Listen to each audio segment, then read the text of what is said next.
All right, I'm Jeff Ford from the YouTube show AutoRestoMod, and we're here with Mike EATON from EATON Detroit Spring to kind of give you guys some tips on things you need to know about your leaf springs. So Mike, should I rearch my springs?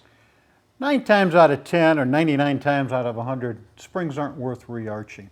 The only springs out there that you would even want to give any consideration to rearch would be the springs, the rear springs off of a straight axle Corvette, the C1s. That's because they had a groove down the center of the steel in the back. That steel is no longer made.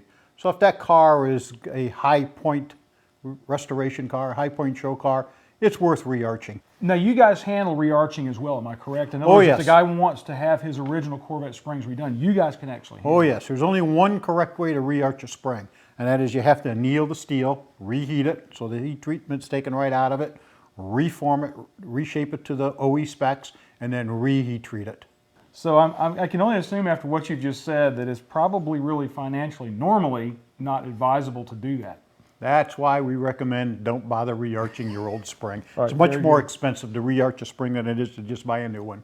All right, Mike, so now that I've decided to not rearch my springs because it's horribly expensive, how do I know what I need to get? You need to call us. We're going to ask you a series of questions. We're going to ask you the year, the make, the model, the body style, the engine size, and any and all modification made on that car.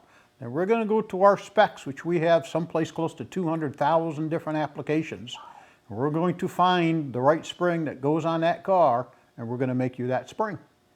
So in other words, if I've got, let's say, a 69 Camaro and I'm putting a 454 in it, it was originally a 350 car, I'm putting a 454 in it, and I'm doing a 5-speed and all these other modifications, you need that information in order to make the spring correct for that car. We need that information. That is correct. Springs, unlike any other part of the car, are specific to the car.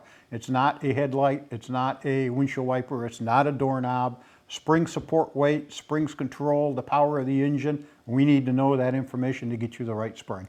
And that was the case even back in the factory too, because whenever a car came with air conditioning, power steering, disc brakes, all those things were factored in at the factory whenever they were putting the springs on the car, correct? You're exactly right. When as far as even the cloth material used on the rear bench seats of a Camaro dictated and required a different spring.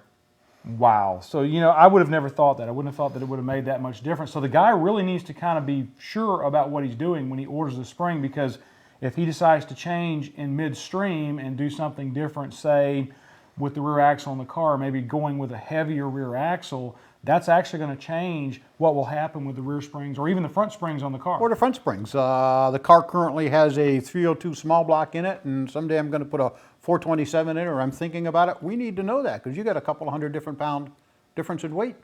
Wow. Okay. Well, that's good to know.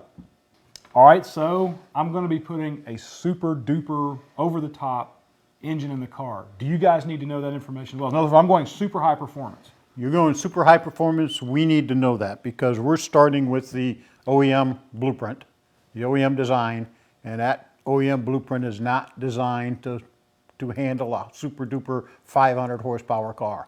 You're going to get axle wind up, squatting problems up the yin yang. We can take care of that. You give us that information, we can design you a special performance spring.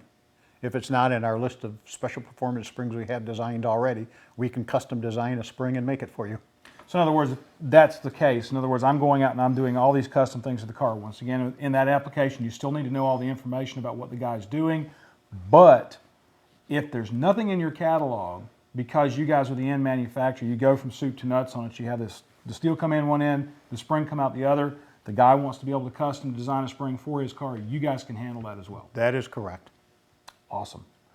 Well, Mike, I appreciate you taking some time to talk to us about the spring setups, the rear springs, and the front springs a little bit on this. If you guys have any kind of questions, go out to their website, www.eatonsprings.com.